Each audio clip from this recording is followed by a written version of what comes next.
Corona काळात बंद झालेली साईनगर शिर्डी ते श्री क्षेत्र पंढरपूर रेल्वे सेवा पुन्हा सुरू करण्यात यावी यासाठीचे निवेदन शिर्डी नगर परिषदेच्या नगराध्यक्षा सौ जयश्रीताई थोरात, उपनगराध्यक्ष अभय भैया शेळके यांच्या उपस्थितीत शिर्डी नगर परिषदेचे सर्व सन्माननीय नगरसेवक नगरसेविका यांनी साईनगर रेल्वे स्थानक अधिकाऱ्यांना दिलं असून नामदार राधाकृष्ण विखे पाटील व डॉक्टर सुजय विखे पाटील यांना देखील याबाबत विनंती करण्यात येणार असल्याचं नगराध्यक्षा सौ जयश्रीताई थोरात यांनी सांगितलं.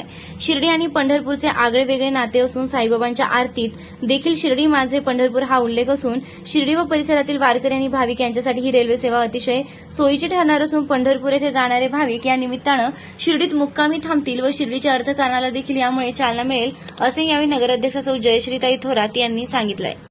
पूर्वी कोविडच्या काळात शिर्डी ते पंढरपूर ही गाडी चालू होती, तर आता ती बंद आहे. तर आम्ही सर्व मिळून आमचे सर्व पदाधिकारी आणि आमचे सर्व नगरसेवक सगळेजण जाऊन त्यांना एक निवेदन दिलं. तर त्यांना आम्ही विनंती केली की पंढरपूर ही आपल्या साई भक्तांना आणि वारकऱ्यांना सुविधा होण्यासाठी आम्ही ही गाडी परत चालू करावी अशी आम्ही त्यांना निवेदन दिले. आणि मी माननीय नामदार राधाकृष्ण विखे पाटील साहेब तसेच सुजयदादा विखे पाटील यांनाही विनंती करणार आहे की साहेब आपण खूप प्रयत्न करून पुन्हा ही गाडी चालू करावी असेही साहेबांना विनंती करून विठ्ठल भाविकांना व साई भक्तांना सुलभ दर्शन व्हावे यासाठी साहेबांना ही विनंती करणार आहे.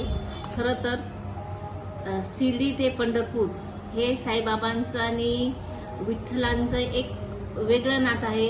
यासाठी भाविकांना जेव्हा आषाढी एकादशी निमित्त पंढरपूरला जाऊन विठ्ठलाचं दर्शन केल्यानंतर शिर्डीची जशी ओढ लागते त्यासाठी भाविकांना याची खूप गरज आहे. वर्षभरात कधीही विठ्ठलाचं दर्शन घेण्यासाठी त्यांना सुविधा होईल. पंढरपूरला जाणारे भाविक हे शिर्डीला मुक्काम करतील आणि इथे शिर्डीचे हॉटेल व्यावसायिकांनाही त्याचा फायदा होईल, लाभ होईल आणि आपली आर्थिक व्यवस्थाही सुधरेल.